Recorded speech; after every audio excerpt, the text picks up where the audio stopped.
Cześć, z tej strony Łucek, witajcie na moim kanale. Dzisiaj o smartwatchach. Dwa zegarki, dwie różne półki cenowe.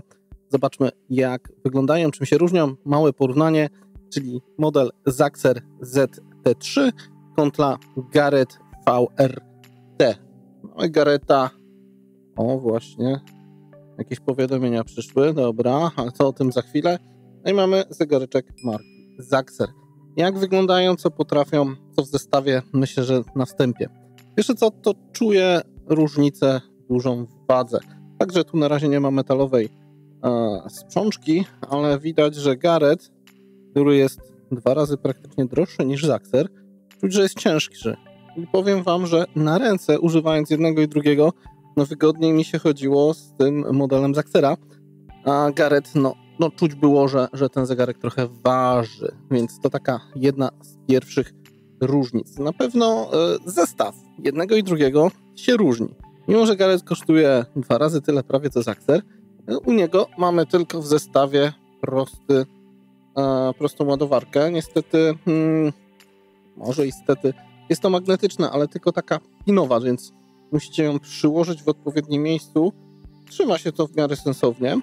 A w Zaxerze mamy ciekawsze rozwiązania, mianowicie to, co znamy z wszelkiej maści smartfonów, smartwatchy, takich producentów jak Samsung i tak dalej. Magnetyczne przyłożenie, że tutaj nie ma połączenia pinowego, tylko magnetycznie nam się to ładuje. Ja wolę to rozwiązanie, więc to jak najbardziej na plus. Zaxera możecie wybrać z mnogą ilością pasków. Jak widzicie, mam dostępne praktycznie wszystkie możliwości, od standardowego silikonu po zapinanego.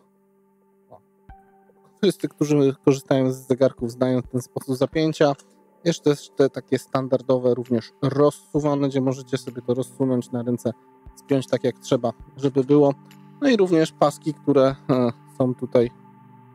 To jest akurat raczej moim zdaniem ekologiczna skóra, ale jest taka możliwość w Garretcie, no to jest ta standardowa sprzączka metalowa, którą tutaj mamy też do wyboru. Na pewno różnicą jest ekran i jakby ich czytelność. Dajmy sobie tutaj jasności maksymalne wszędzie, jeżeli chodzi o ten ekran, jednym i drugim urządzeniu.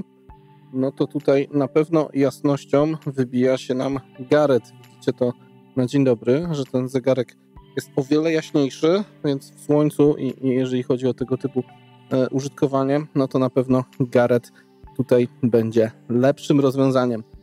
W obu nie widzę czegoś takiego jak tryb Always on Display, więc po prostu po jakimś czasie one się wyciszają, ale ten ruch nadgarstka, żeby je wybudzić, moim zdaniem w obu zegarkach działa słabo. Może czasami w Garretcie trochę mocniej, ale w Zaxerze często musiałem x razy poruszać ręką, żeby się w ogóle nam odsłoniła tarcza. Zresztą w Garretcie też nie działa to moim zdaniem dobrze. Porównuję to do mojego Galaxy Watcha 5 Pro, gdzie to jest po prostu bajecznie dobre i działa to super. No tutaj moim zdaniem w obu zegarkach do dopracowania funkcja na pewno. Jak już jesteśmy przy ich wyświetlaczach, myślę, że warto porozmawiać o baterii. Oba zegarki mam ponad tydzień czasu i Garretta praktycznie naładowałem raz. Oba używałem razem, znaczy się wyglądałem jak śmiesznie, bo na jednej ręce jeden zegarek, na drugiej ręce drugi zegarek i tutaj Garrett był ładowany raz i ma 70%.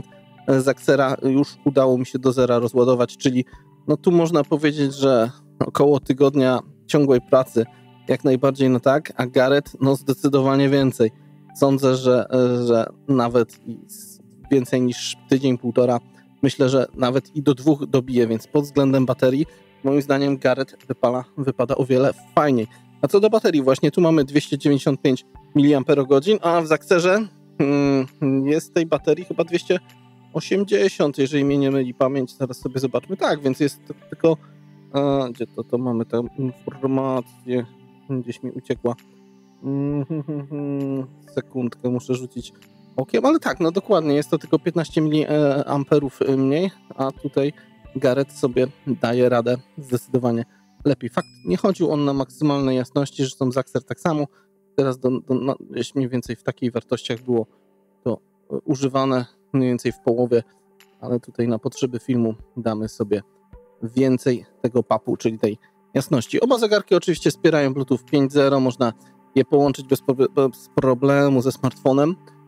Plusem Zaxera jest moim zdaniem bardziej ciekawszy i bardziej, może powiedzmy po prostu większą ilością pikseli odznaczający się ekran, co zresztą można powiedzieć, że widać patrząc na obie tarcze.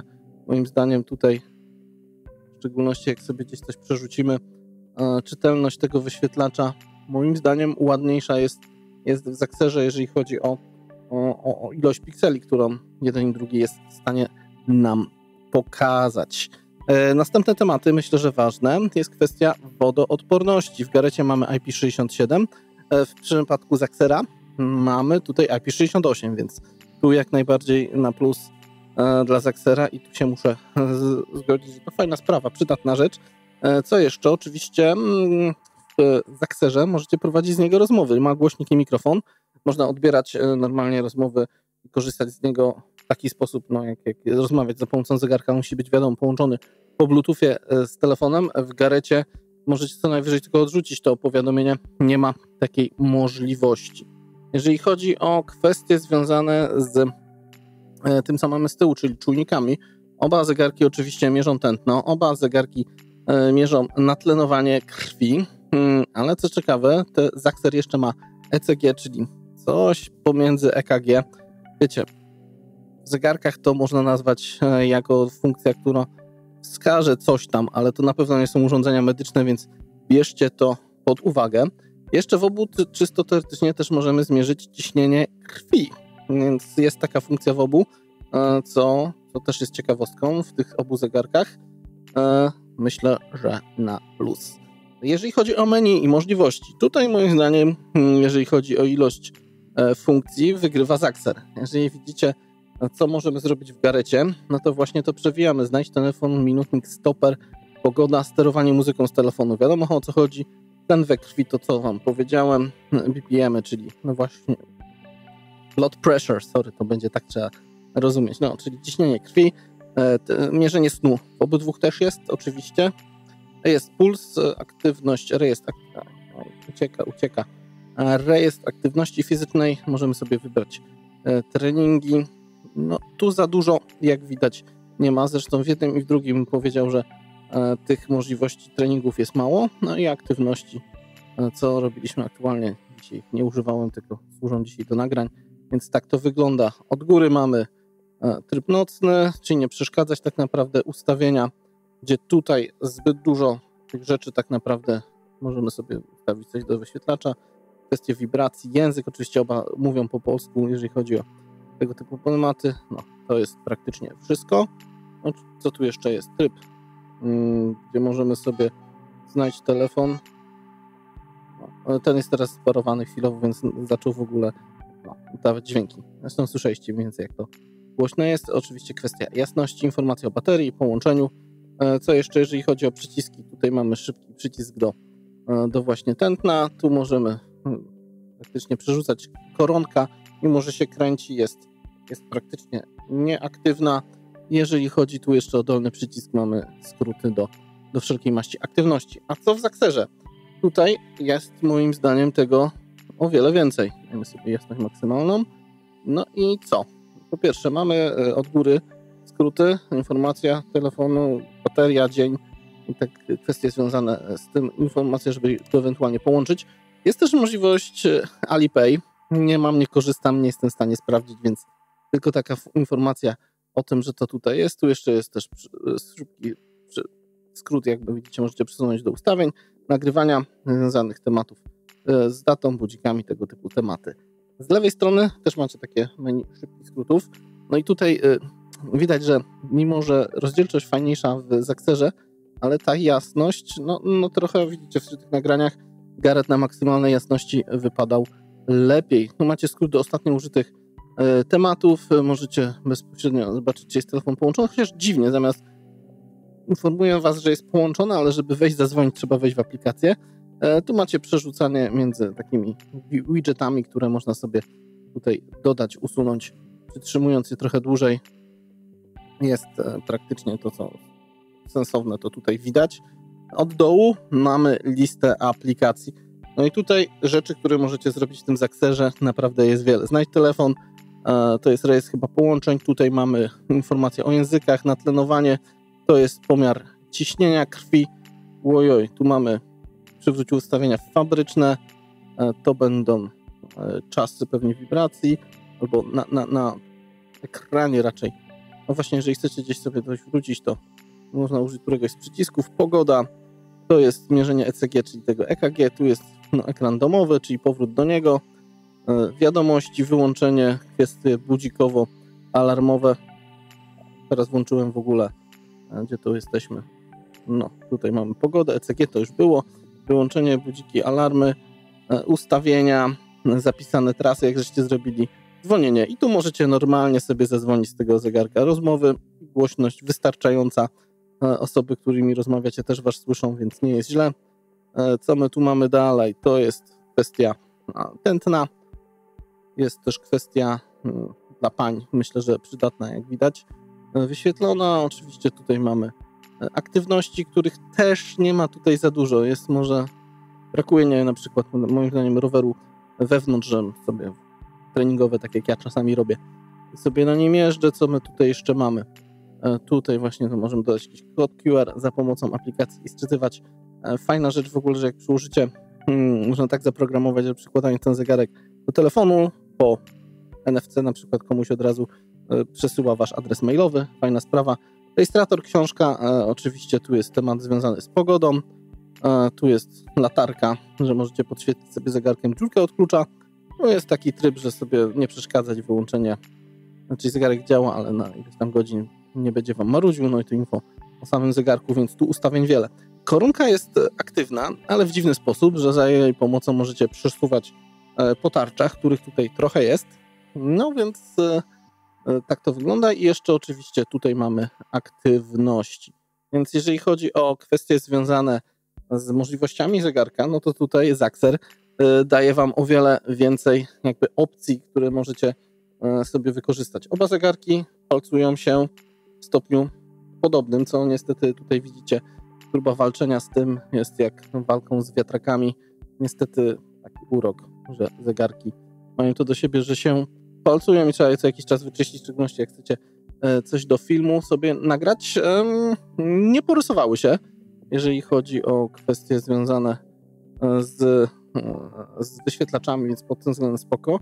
Tu trochę Gareth jest lepiej rozwiązany, gdyż ekran jest poniżej tej obwódki, więc od razu nie haczycie i nie rysujecie ekranu w przypadku jakichś uderzeń. W Zaxerze to tak nie wygląda. Ekran jest po prostu górną częścią smartfona i nawet położenie go tutaj powoduje jego rysowanie, a tu tylko ta metalowa obwódka ewentualnie się może porysować, więc no pod tym względem tutaj lepiej. Co dalej z jakichś takich uwag moich? W tematach myślę, że sportowych. Oba zegarki mierzą kroki i mam wrażenie, że Zaxer je podwaja, bo ilość kroków, widząc ile standardowo gdzieś ja się mniej więcej sam poruszam, mając oba zegarki na ręce, to tu prawie 2 razy tyle było kroków niż w Garecie, więc no to nie, tak to nie powinno działać. Ta funkcja jak najbardziej do poprawy, bo to tak nie powinno. Też zliczanie kalorii przy aktywnościach podobnych wydawało mi się dziwne. Też wrażenie, że Zaxer trochę tętno zaniżał w przypadku aktywności moich, bo mniej więcej wiem, jakie mam tętno jadąc na rowerze treningowym w domu, a ono było o wiele, wiele niższe. Więc tak w tych tematach, jeżeli chodzi o właśnie rejestrowanie tych rzeczy związanych z aktywnościami, to wiecie, to jest takie umowne, powiedzmy, ile weście kalorii spalili i czy co żeście tam zrobili i jak to wyglądało, no ale wejdźmy sobie jakoś, nie tak, nie yoga, no to uciekaj, nie tak, tylko spacer, to one sobie mierzą, no widzicie liczbę kroków, kalorii, tętno, no mniej więcej standardowo, podobnie to wygląda w przypadku jednego i drugiego zegarka. Sobie zakończmy to, myślę, że w tych tematach tyle. Oczywiście natlenowanie, tętno, to mierzą oba zegarki, też mierzą wam kwestie związane ze snem.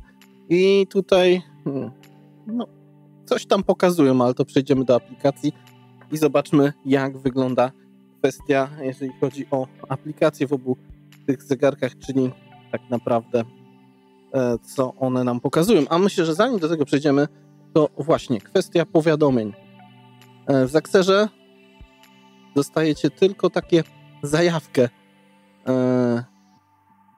na zasadzie, że coś się będzie działo, jakieś powiadomienie jest. Właśnie w przypadku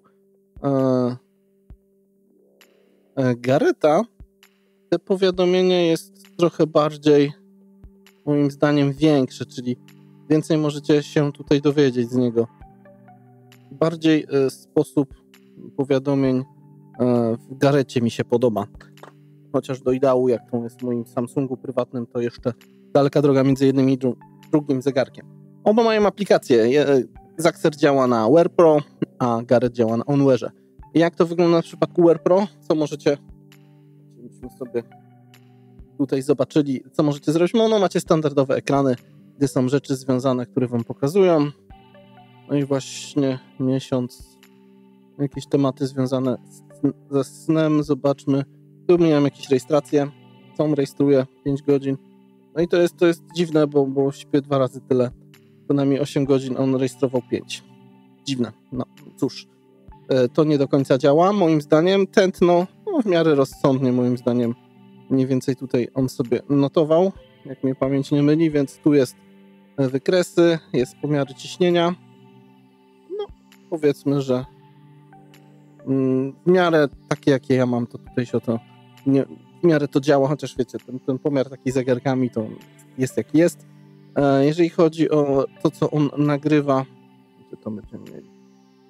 Jakieś nagrania z EKG. Zobaczmy sobie, tutaj coś będziemy mieli. Dostajecie tego typu wykres. Po prostu. Tak to wygląda w jego przypadku. No i cóż, co jeszcze możemy? Oczywiście mamy różne rzeczy związane ze sportami. Możecie sobie tutaj coś wystartować. No i informacje o zegarku. Z tego poziomu możecie sobie pobrać tarczę. Jest ich dużo, więc o to się nie martwcie. Powiadomienia o rozmowach, powiadomienia z aplikacji, SMS-ach, sterowania kamerą. Wszystkie te funkcje, co widzicie tutaj, można zrobić. I tu możecie wizytówkę właśnie przez NFC do Zaxera wrzucić i będzie ją, gdy ktoś dotknie zegarka, będziecie tutaj dostać informacje. A co w przypadku OnWeara z Garreta? Jak to wygląda? Strona główna, no mniej więcej jest tutaj podobnie. Są też tematy związane właśnie z ciśnieniem, natlenowaniem, tętno, jakieś rejestry ćwiczeń. O samym zegarku ustawień zdecydowanie mniej, ale też możecie sterować aparatem, podnieść, aby uaktualnić. No. Jak widać, znajdź urządzenie, galeria też za jej pomocą możecie sobie zaktualizować. No i tarcz do Garreta też jest ich trochę, więc tutaj zawsze myślę, że coś znajdzie. Więc jeżeli chodzi o funkcjonalności, aplikacji podobne, choć więcej ustawień samego zegarka możecie zrobić w przypadku Zaxera. No i cóż, tak wygląda mniej więcej porównanie możliwości i funkcji tych zegarków. Patrząc na cenę, no to Zaxer wydaje się tutaj ciekawą propozycją, gdyż cena niecałe 300 zł, a w przypadku Garreta około 600, no to mam wrażenie, że tutaj dostajemy więcej. Chociaż pewne mankamenty wam podałem jednego i drugiego, co lepiej wypada w jednym, a co w drugim zegarku, więc tu trzeba się zastanowić. Zresztą to jest lżejszy, więcej możliwości konfiguracji pasków wszelkiej maści. No oczywiście wszystkie te paski w banalny sposób tu naciskamy, wyjmujemy standardowe rozmiary. Można dokupić dowolne inne również, więc tyle. Na pewno plusem Garreta bateria jest moim zdaniem na więcej wystarcza. Plusem Zaxera jest naprawdę mnogość funkcji, więcej rzeczy, które bada, chociaż minusem na pewno nie do końca poprawne niektóre odczyty, tak jak snu, kroków. Tutaj bardziej Garret był pod tym względem dokładny. Tyle odnośnie obu tych zegarków. Gdzie je dorwać? Linki macie pod filmem. No i cóż, macie jakieś pytania? Chcecie coś więcej wiedzieć? Pytajcie. Plusy, minusy jednego i drugiego. Słyszeliście. Tyle. Z tej strony Łucek. Trzymajcie się ciepło. Hej.